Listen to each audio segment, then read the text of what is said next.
सब ठीक है ना? सब सही देख रहा हूँ? सही देख रहा हूँ ना? चालू करें? 9 बज रहा है।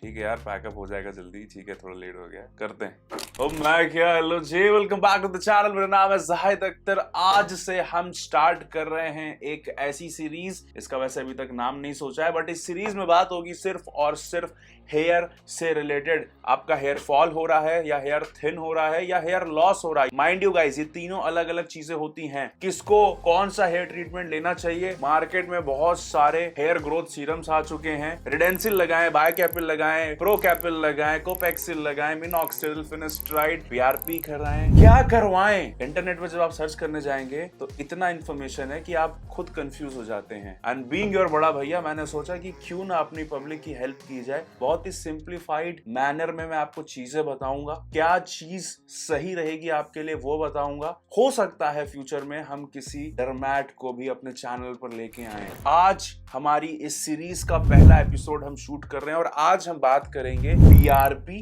Versus hair transplant versus hair patch. किनको क्या चीज करवानी चाहिए, किसके क्या फायदे हैं और किस ट्रीटमेंट में कितना खर्चा आएगा। अगर मैं करवाने की कुछ सोच रहा हूं इन तीनों में से, तो मैं किसके लिए जाऊंगा। वीडियो बहुत इंटरेस्टिंग होने वाली है। पॉपकॉर्न ले लीजिए, अपनी सीट की पेटी बांध लीजिए। अगर कुछ भी अच्छा लगा इस वीडियो पे, नीचे जाकर कमेंट सेक्शन में कमेंट कर दीजिएगा। But before we start with video, अगर आप इस चैनल पहली बार आए हैं, इस मुखड़े को पहली बार देख रहे हैं, 2-4-5 वीडियो देखिएगा। जब आपको लगता है कि इस लड़के के चैनल को सब्सक्राइब करना चाहिए, सब्सक्राइब के साथ साथ वो बेल आइकॉन दबा दीजिएगा। उससे होता क्या है कि जब भी हम YouTube पर आते हैं, आपके फोन की घंटी बज जाती है। टिंग टिंग टिंग टिंग। Wait a minute. टिंग टिंग टिंग टिंग। अश्लील है ये लौंडा।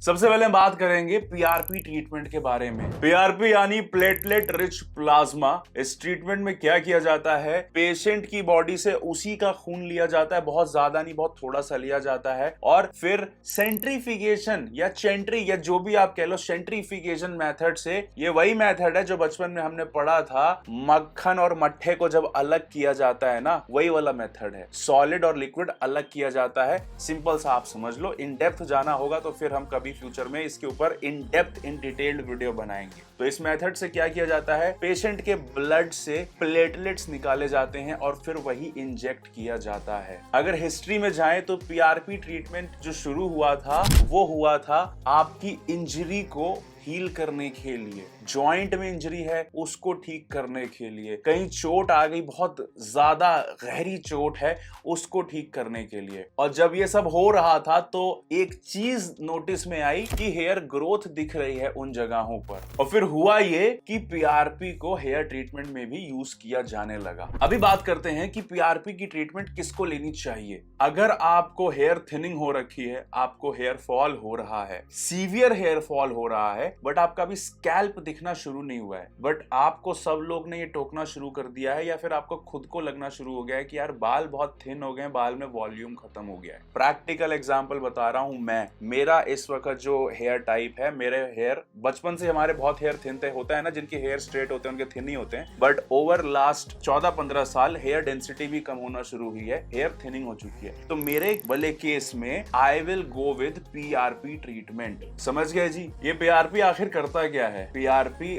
आपके हेयर ग्रोथ को बढ़ा देता है। आपके जो हेयर स्ट्रैंड्स हैं, एक एक बाल जो बहुत ही पतला पतला आपको फील होता है, वो मोटा होना शुरू हो जाता है। जो एकदम गंजा हो चुका है ना, जिसके साइड साइड में बाल हैं और वो चाहता है कि पीआरपी लें, उस पे पीआरपी काम नहीं करेगी। पीआरपी सिर्फ काम करती है जिनका सीवियर हेयर लॉस चल रहा है, थिनिंग हो रखी है, जो गंजे नहीं हुए हैं, उन पे पीआरपी काम करती है। पीआरपी की कॉस्ट जरा आप समझ लें, और ये जो मैं आपको कॉस्ट बता रहा हूँ, ये मैं आपको नॉर्थ इंडिया की बता रहा हूँ। Currently I am sitting in Lucknow. मैं आपको लखनऊ के रेट बता रहा हूँ। 3,500 रुपए से 10,000 रुपए तक का एक सेशन का कॉस्ट जाता है, डिपेंडिंग कि आप किस डरमैट से, किस क्लिनिक से करवा रहे हो। जिसका एक्सपीरियंस ज्यादा होगा ऑब्वियसली वो पैसा ज्यादा लेगा, बट बिटवीन 3,500 से 10,000 रुपए में एक सेशन का पैसा जाता है। और डरमैट्स ये बोलते हैं कि कम से कम आपको 4 से 6 सेशन लेने चाहिए। तो मोटा मोटा 60,000 रुपए का खर्चा खर्चा है। और ये 6 सेशन के बाद डर्मैट्स ये बोलते हैं कि 18 से 24 महीने, मोटा मोटी 1.5 से 2 साल आपको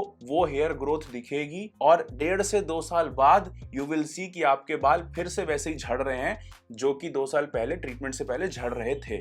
अब इससे क्या समझ आया कि पीआरपी ट्रीटमेंट के जो रिजल्ट हैं वो बहुत शॉर्ट टर्म होते हैं, 1.5 से 2 साल के आसपास। और इस पे भी रिसर्च ये कहती है कि कोई प्रूवन नहीं है कि हर व्यक्ति जो पीआरपी करा रहा है उसको सेम वैसे ही हेयर ग्रोथ या फिर उसको थिकनेस दिखेगी हेयर में। 60,000 रुपए आपने खर्चा कर दिया, 4 से 6 सेशन ले लिए। डर्मैट बोलते हैं कि भैया हर 6 महीने में आके टचअप किया करो। यहाँ एक एड ऑन करना चाहता हूँ, मेरे एक नोन है लखनऊ के बहुत फेमस डांस कोरियोग्राफर हैं, अभी तो मैं बहुत टाइम से उनसे मिल नहीं पाया हूँ। उन्होंने पीआरपी ट्रीटमेंट ली हुई है और उन्होंने साल 1.5 साल देखा था कि उनकी अच्छी हेयर ग्रोथ थी। So yes, I can say कि होती है। एंड मैं फ्यूचर में कभी भी अगर पीआरपी के लिए गया, I will definitely gonna make a video and gonna share my results. और इसमें कोई शर्माने की बात नहीं है यार। टीवी एक्टर्स आप देखते हैं ना, जो आपके फेवरेट टीवी एक्टर्स हैं, ऑलमोस्ट हर दूसरा तीसरा बंदा या तो ट्रांसप्लांट करा रहा है, पीआरपी ले रहा है, अलग शॉट्स आते हैं, बहुत चीजें होती हैं, लोग ले रहे हैं। कुछ लोग उसको आके बता देते हैं, कुछ लोग नहीं बता देते हैं। रीसेंट एक एग्जांपल बता रहा हूं, अगर आपको पता होगा, सुशांत सिंह राजपूत की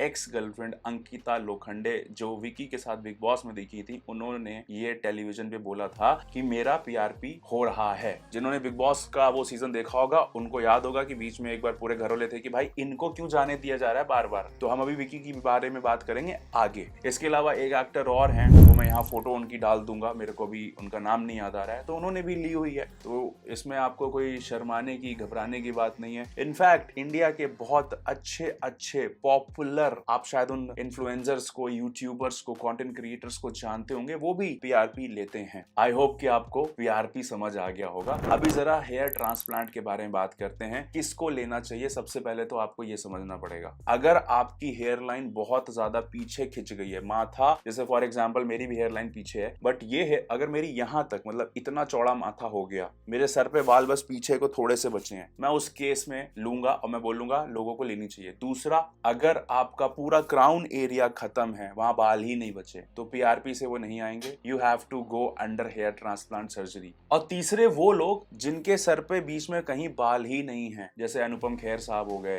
ड्वेन जॉनसन हो गए, तो ये लोग तो पूरा हेड शेव करके रखते हैं। साइड में आपके बाल देखोगे, आपके बाल हैं, ऊपर पूरा खत्म है। उस केस में आप हेयर पैच के लिए भी जा सकते हो, जो हम आगे बात करने वाले हैं। But since we are talking about hair transplant, तो आपको इस कैटेगरी में अगर आपका सर आता है कि पूरा सर पे बाल बिल्कुल नहीं है, तो आपको हेयर ट्रांसप्लांट कराना चाहिए। रीसेंट एग्जांपल है बोनी कपूर साहब, बॉलीवुड के बहुत बड़े डायरेक्टर प्रोड्यूसर हैं, अर्जुन कपूर के पापा, उन्होंने अभी रिसेंट में अपना हेयर ट्रांसप्लांट कराया है। तो ये 3 टाइप के अगर आपकी कैटेगरी है तो आपको ट्रांसप्लांट के लिए जाना चाहिए। अभी जरा समझते हैं ट्रांसप्लांट में कितना खर्चा आता है। तो एक ग्राफ्ट, ये जो आपका एक बाल है, उसको जब पीछे से उखाड़ के आपके सर में आगे डाला जाता है, उसका खर्चा आता है 30 से 130 रुपए के बीच में। ऊपर नीचे फिगर्स हो सकते हैं, मान के चलते हैं कि 30 रुपए। हम सबसे सस्ते वाले और अच्छे वाले में गए अपने बजट के अकॉर्डिंग, 30 रुपए का एक ग्राफ्ट लग रहा है। तो अगर आपका ये पूरा ऊपर का सर गायब है, तो उसमें ऑन एन एवरेज 4 से 5,000 ग्राफ्ट लगते हैं। हम मान के चल रहे हैं कि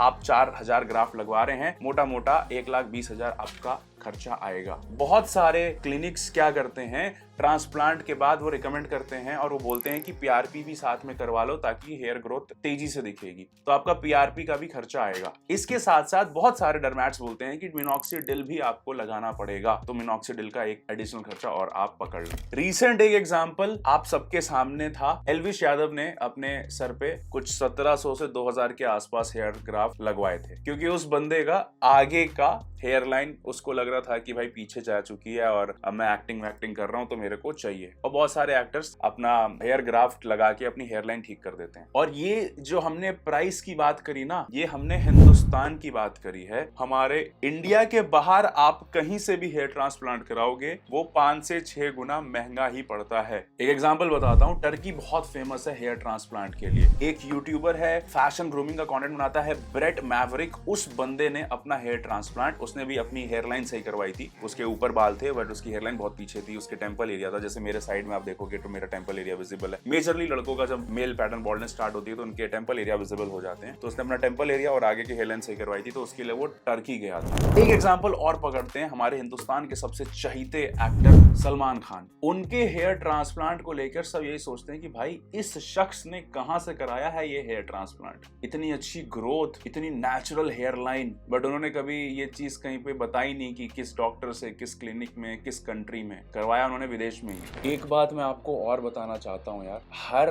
क्लिनिक जो बोलता है कि हम हेयर ट्रांसप्लांट करते हैं, हर क्लिनिक से वैसे रिजल्ट नहीं मिलते हैं।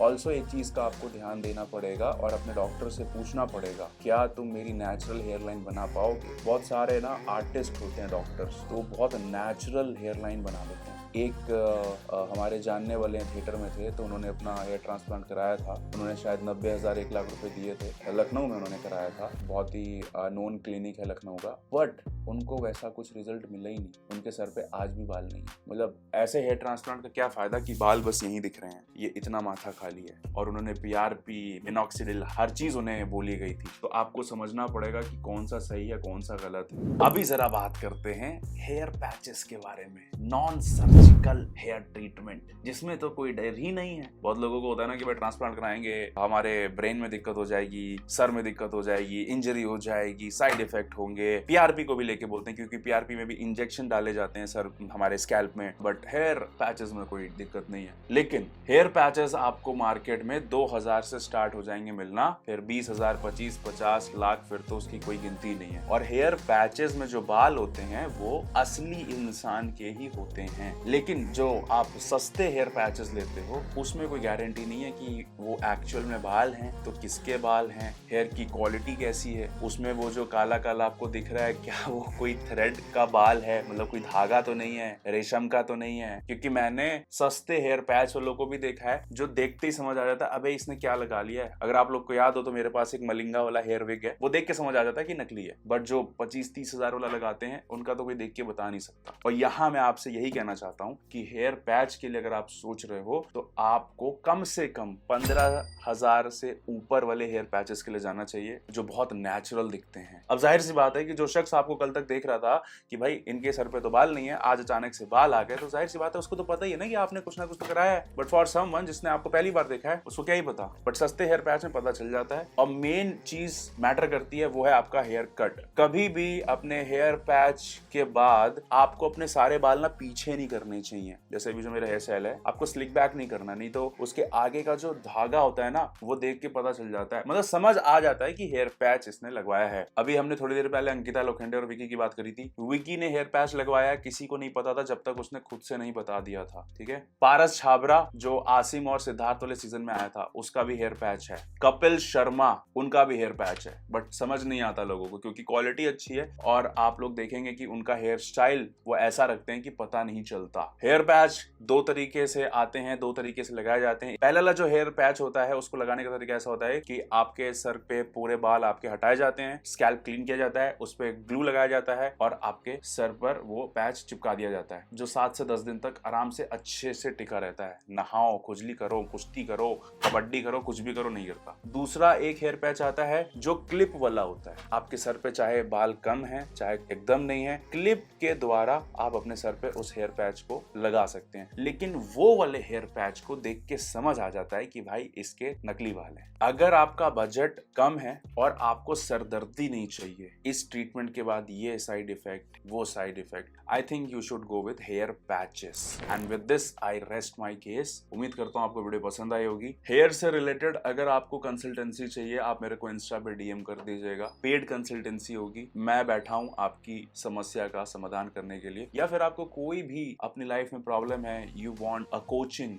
मैं आपको दूंगा। आपको करना क्या है, मुझको इंस्टाग्राम पे DM, कुछ सवाल हैं कमेंट कर दीजिएगा। आप चाहते हैं कि मैं वीडियो बनाऊं, मैं बना दूंगा। चलते चलते 2 चीजें, मेरे इंस्टा और मेरे टेलीग्राम पर हम अपना कम्युनिटी बिल्ड कर रहे हैं। कोशिश करिए कि दोनों को ज्वाइन कर लीजिए, फॉलो कर लीजिए। सभी के लिंक्स डिस्क्रिप्शन में है। ऑल्सो मुझे पता है अब तक आपने पूछ लिया होगा कि भाई ये शर्ट का लिंक दे दो। वैसे इस शर्ट का लिंक डिस्क्रिप्शन में मैंने डाला हुआ है और शर्ट का एक हॉल बहुत जल्दी आने वाला है। मिलता हूँ आपसे नेक्स्ट वीडियो में। Until then, नमस्ते, अल्लाह हाफिज। और फिर हुआ ये, अबे क्या हुआ ये बुलेट वाले खोपड़ी के बीच में आ जाते हैं यार, बू बू बू। अरे यार कैमरा बंद ना हो जाए यार। अबे शूट कर रहा हूँ, कॉल करता हूँ। Hair problem